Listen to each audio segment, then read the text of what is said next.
Hey, it's Philly here from Chris and Philly Functional Medicine, and I just want to say happy International Women's Day. I actually wanted to do this video to talk specifically to women, mums, but also women in particular have this trait where we put everyone else first and yourself last.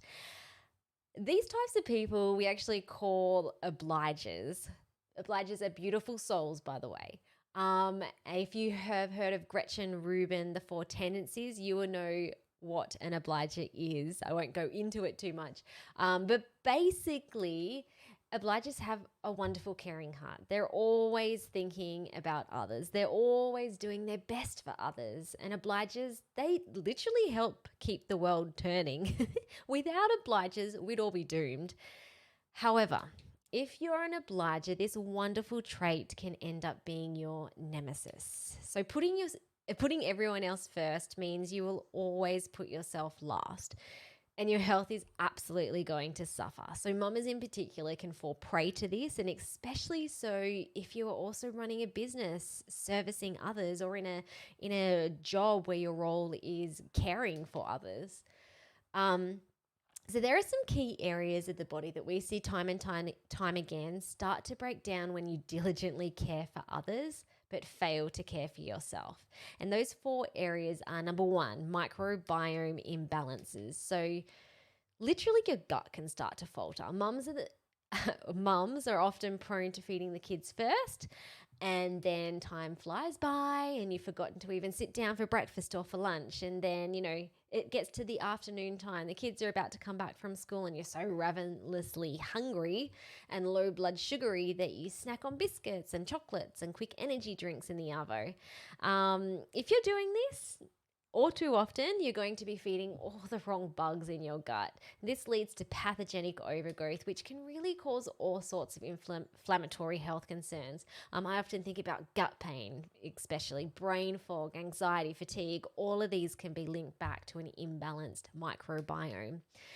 Second area that I see being broke down in obligers are digestive organs. Maybe you might be putting your clients first, or your boss, or you're meeting their needs before your own. This often leads to eating on the run, chowing down food when you can. In this stress state, your digestive organs are going to switch off. And if you do this often enough where you're just like chowing down the food, your digestive juices aren't going to work very well at all. And this can lead to, again, pathogenic overgrowth, also bacterial overgrowth or small intestinal bacterial overgrowth, SIBO. Other things that I see conditions is hyperchlorhydria, where your stomach acid starts to reduce. Hiatal hernias is also really common, where your stomach pops up into your esophagus. So all of these conditions can cause things like bloating, abdominal pain, heartburn, constipation, loose stools, and all sorts of crappiness. Mind the pun. Third issue I see with women who are putting everyone else first and themselves last, mitochondrial retraction. Why is this the case? Because likely you don't have much time left to exercise after you've done everything for everyone else. And most women who put their self-care on the back burner often exercise is right on the back of the list. So if you're not moving enough, this can lead to retraction of the mitochondria, so the little organelles in your muscle tissue which produce ATP energy. And this can cause things like fatigue and weight gain and a general feeling of blahness. Now, the fourth area that I see in obligers who say yes to others way too often is adrenal stress hormone imbalance. So if you're trying to keep everyone happy, but in saying yes, yes, yes to everyone, you're overcommitting and then you burn yourself out, your poor little stress hormones, cortisol and DHEA, will get to a point where they just start to deplete, leaving you feeling more exhausted, more overwhelmed, and more stressed than ever. So these are just some of the imbalances that can be caused when you love others too much in neglect of yourself, when you put everyone else first and yourself last. So, what's the solution? For obligers, we absolutely have found that accountability is the key to really kickstarting and supporting long-term healing.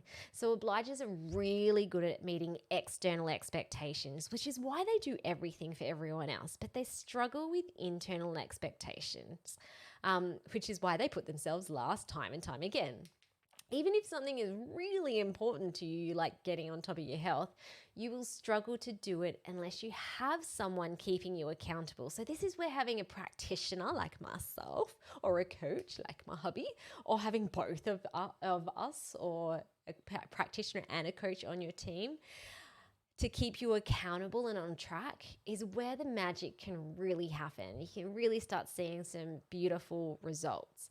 Another important thing to do is to work on your mindset. You really need to find out why you want to embark on a health journey in the first place. And because you struggle to put yourself first, you will need to reframe the way you talk to yourself so that what you do is really because you care about others. For example, I am going to have some quiet me time once a day so that I can be a better mum for my children, or I'm going to prioritize taking these nutraceutical supplements, for example, so that I can have the mental clarity and energy to perform my best at work for my clients or customers. Hope those tips are helpful. I've actually created an ending body burnout assessment. It's a nifty little quiz which identifies the main contributors causing your body burnout. You'll get a super insightful report at the end of the assessment, which will give you some really practical steps to address your body burnout. I'll leave the link underneath the video that you can click on, and let me know how you go with it. I'd love to see your results. Thank you.